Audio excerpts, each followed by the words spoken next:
So we're in chapter 4 and we're on our third video. This is a long chapter, and it's an important chapter on supply and demand.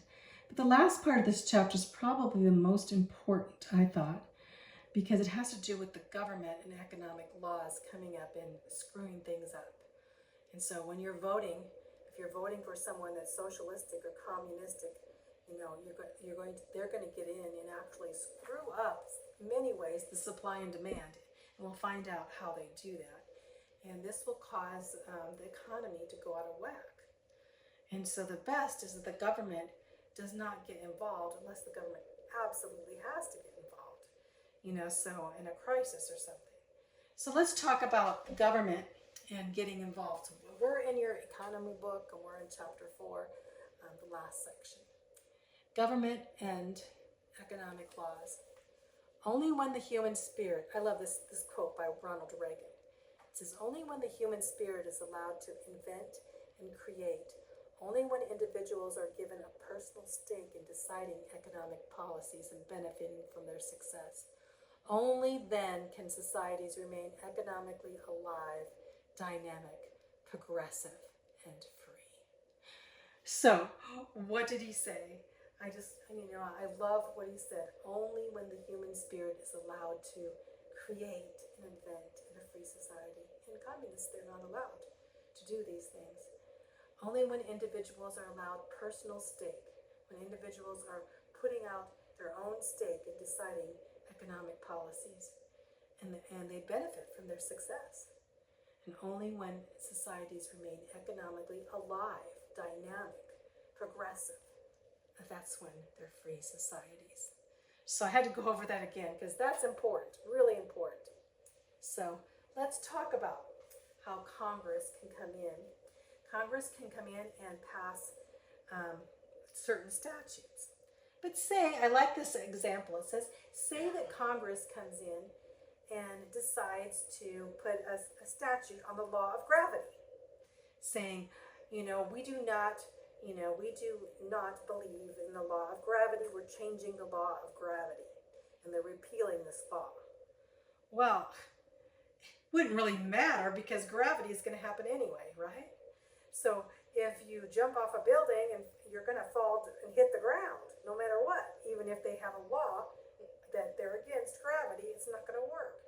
Gravity is basically a force that legislators and politics have no control over gravity, do they? So the laws of physical science and the laws, laws of economics too, cannot be enforced because they enforce themselves no matter what. So the laws of economics are a permanent part of our human condition.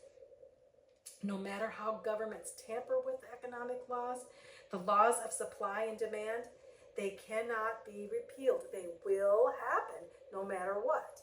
And you're going to have effects from if you try to change the laws of supply and demand, they try to fix prices and such, they're going to have problems. And that's natural.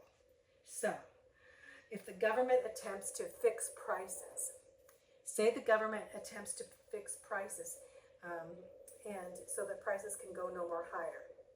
Why not fix prices, they say? So the government sets up governmental agencies to regulate prices. The results have never been satisfactory in the long run because it hinders the working market. Prices are no longer reliable signals to producers, and prices are no longer reliable signals to consumers either. So basically, they can't gauge supply and demand. And so then you have a problem. You have a problem whether producers, they're going to think, well, I'm not going to produce that. This is crazy. The government's coming in. And you have consumers saying, well, I'm not going to buy it because this is crazy. So the result can be either overproduction or underproduction in goods. And this can seriously damage our economics. And seriously damage where we have drastic shortages or drastic surpluses of stuff. Here's a picture here. Shortages and long lines are common in communist command economies because the government interferes with the working of the market. and you have these long lines of people waiting to get food and things, supplies that are needed, because they have extreme shortages because they've set the price on things. So let's go on. Let me go on here to the next. Here it talks about price ceilings. So basically, price. When we talk about, we're going to talk about price ceilings here. Price ceiling. What's a price ceiling? Price ceiling is basically limiting the how high a price can go on something. Producers cannot make a profit at price ceilings, and so this demand causes a shortage. If they're going to say, okay, you cannot pay, you cannot charge this, then a lot of producers are going to say, well, we're not going to produce it anymore because we can't make money. And so that's what causes price ceiling can cause a severe shortage, because nobody wants to basically bring in. The farmers decide we can't produce these potatoes anymore. We're not making it. We're losing money. And so then what happens is that people have to stand in lines because they have a shortage of food or a shortage of those things, or they might have to wait months, or they may have to travel clear to other countries to get things because they have extreme shortages. And people are very delayed, and they're very sad, and they're very worried, and fear comes in, and they're very discontented. So price ceilings are not good. Countries with command economies such as China, Cuba, and Vietnam, they have these price ceilings that have shown to be devastating to the people. This High Lord of the Market, we're going to go over that at the end. So it's kind of a cute little thing. So here we have pictures of these here. So here it says, the desire of businessmen for profit is what drives prices down unless forcibly prevented from engaging in the price of competition, usually by government activity. So it says competition is important. And in command societies, you don't have the competition. So going on, we're talking about, in some cases, we're talking about a surplus of good is established by price floors. That's where price levels are set above the equilibrium, and consumers are reluctant to pay these higher prices, and so suppliers become very discouraged because few people have the money to pay for these. They set a price at a certain, like it's not going to go any lower. We're not going to let this price go any lower. You have to pay this much money for it, and then people can't pay it, and so we have a surplus of goods. Those are price floors. So few people will buy them, and they cannot obtain the goods at reasonable prices, so they won't buy them. So here's some pictures here. We're going to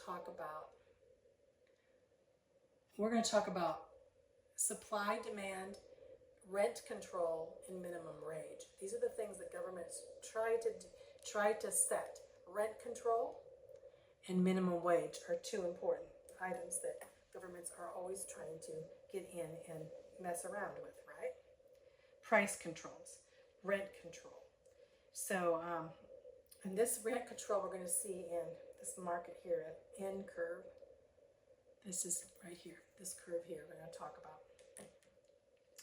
So, rent control. So if $1,000 a month rent, 70 apartments are available. So they decide, oh, that's a little much. Let's control that, and we're going to bring it down to $700 per month. And at $700 a month, 150 apartments are available. If you cannot afford those, they'll find some substitute for housing. So depending. So as we go here, if it's $1,000 a month, maybe some people cannot afford it. But they're going to find some substitute for housing. They might share apartments. Widows might move in with their children, or they might just move. So that's the rent control as for the supply.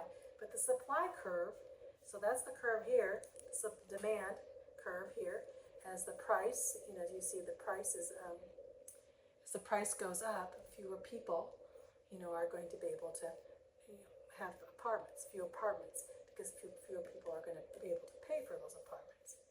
And so then the supply curve at $1,000, 150 supplied, and at $700, 60 supplied. What happens here? So you see, here's the supply. As the supply goes this way, you can see that, you know, when the apartments are lowered, when you lower the price of the apartments, then people are not going to rent their apartments out because it's too low of a price. So it's not, and so you're going to have the difference. You put supply and demand curve together, and the equilibrium, if you take both of these two, is going to be right at $800. If you put this one on top of this one, you can see it's going to be around $800 per month. It's going to be 110 apartments. So that's going to be the equilibrium. That's probably going to be set. That should be the price then. The equilibrium at $800 a month. $700 a month would be too low, and $1,000 a month is going to be too high. So, rent control. Rent control has good intentions, right? Of course, we want to make sure that everyone can get a good deal on rent. Sometimes people can't afford it, so they want to help out in this, you know, area of rent control. So let's talk about this rent control. So here we have the equilibrium right at $800. This is normal. This is the equilibrium of supply and demand. So we want to set right at $800 cost for rent at $800. So at $1,000 a month, there would be, you know, 150 apartments, but the price at $700 would be only 60, so $800 is kind of the equilibrium, right?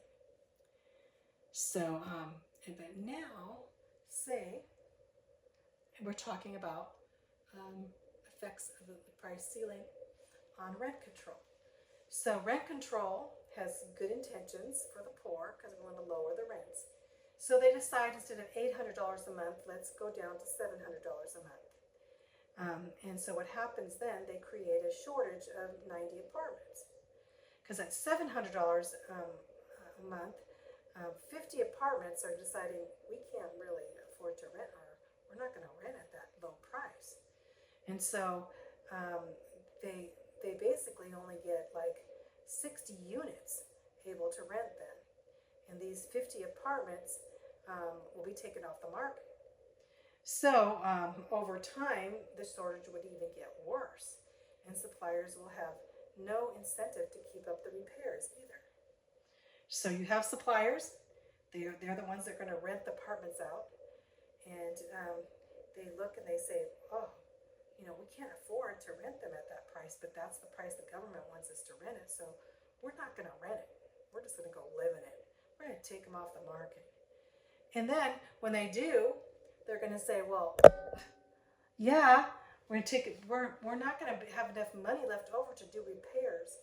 And so even though they've set these low income housing, the people that are renting them out, they're like, we're not going to repair them, or we can't do anything, so we're just going to let them go. So they end up worse than ever. So in fact, in real cities that have rent control, it becomes so bad economics, that the state comes in and interferes so badly that it looks like a bomb has gone off in these areas, because basically those that are the renters, the renters are renting and they may benefit, but now they're going to live in deteriorating. Their apartments are all going to be deteriorating because those people that are renting them out can't afford to rent them at that low price, and you end up to have a big mess.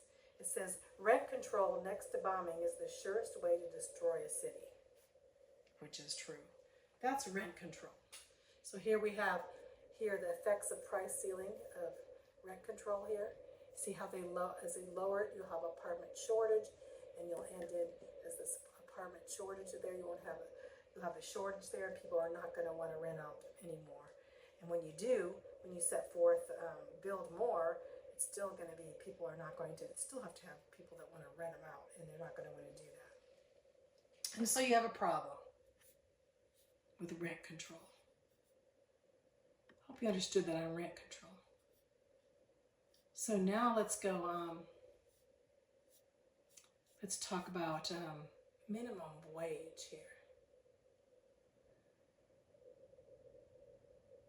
Okay, where does it start? Okay, minimum wage. We started on this here. I just want to make sure I got where I'm starting with minimum wage.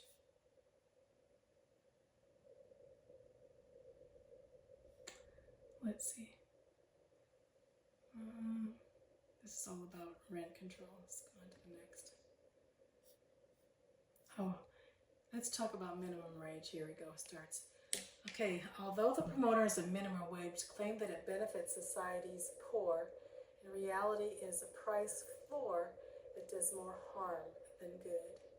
When the minimum wage rate goes up, it costs producers more to supply their goods to the public because the producers have to pay their workers more, forcing their production costs up. So, in order to still make a profit, they are forced to increase their prices. When they increase their prices, of course, those at minimum wage, they're making more money, but they're going to have to pay. So you have high inflation. Prices start going higher and higher, and as minimum wage goes higher, and the prices go higher. So minimum wage, a price floor that does more harm than good. So again, all consumers, including minimum wage, have to pay more money. Inflation. Jobs are lost, and people are less likely to establish new businesses anymore when they know that they can't pay.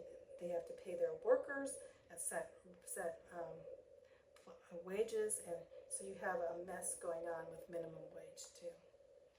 So going on here, it says price fixing, higher or lower, is not just particular to groups. As you say in here, it's okay. It's particular to that city or that group of people. Well, maybe, but it also represents a net loss to the whole economy as a whole in the country. So when you have a problem in one area, you're going to end up a problem with the economy in the whole country, to the extent that many transactions will not take place at all. Because if you're going to the government starts manipulating, then people are not going to want to build, and they're not going to want to start a business, and the consumers are going to take back their money. They're not wanting to buy, or they're unable to buy. So it is possible for a government to damage an economy by ignoring or defying the laws of economics, isn't it? And many governments have done this. It is not possible to make a nation prosperous by neglecting some of the factors of production, such as the supply and demand. Forgetting about the laws of supply and demand can really devastate a country. Pretending political programs can be a substitute for intelligent work never works. You say, okay, the government's going to come in here and take over and start this whole business here and intervene. It'll never be a substitute for intelligent work, because people will get lazy in that point and not have the drive as you do in a free economy to work for themselves. They're working as communistic group. Socialism doesn't work. It says efficient production and prices based on free choices of millions of people functioning as both suppliers and demanders working together is the best. With the frameworks. It says functioning both as suppliers and working together with the framework of free market economy is the best way to let the supply and demand go. In a free economy is the best way. So let's go back to the one area I wanted to go over here, which I didn't. This little story here, High Lord of the Marketplace. So I'm just going to read it since we have some time here. So it's the way a high lord of the marketplace, the government comes in and controls. In the ancient market town of Alturia was a public market where all exchanges were by barter, since Alturia had no coins. The grand marketplace, hard by the guide hall, was watched over by the Alturian high lord of the marketplace, whose power none dared to defy. To this market came one November day 2 women from the countryside, Dame Grizzle and Dame Sophonisba. The first had apples to exchange, and the second had rabbits. The apple harvest had been wretched that year, so Dame Grizzle had but 30 bushels of apples to sell. She wanted 4 rabbits in change for a bushel of apples. Dame Sophonisba declared that this offer was unfair. She asked the High Lord of the market, whose humble friend she had long been, to intervene. The High Lord agreed with Sophonisba, and he declared that the price of the bushel of apples should be what it had been the previous year, 1 rabbit. So Madame Grizzle went home with all her apples and made applesauce. She couldn't sell them. So Sophonisba went home with all her rabbits and made a great rabbit stew. Neither dame enjoyed her food very much. The following year, bad weather and insects again reduced the apple harvest.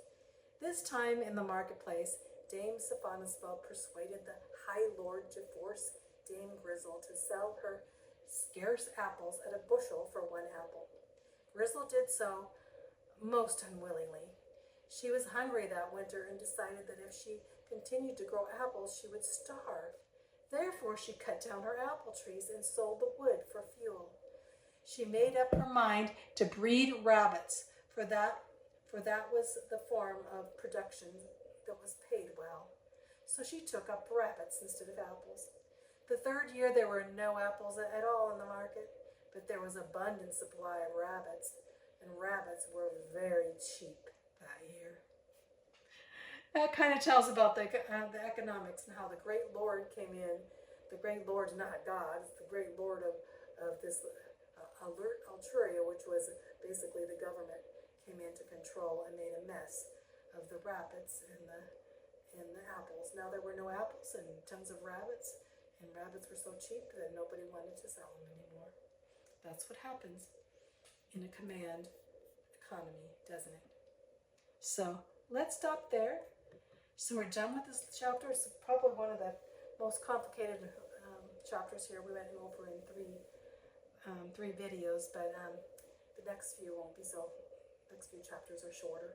So, but this is important to know, because you're going to be affected by supply and demand. You're going to be affected by economy at all times in your life.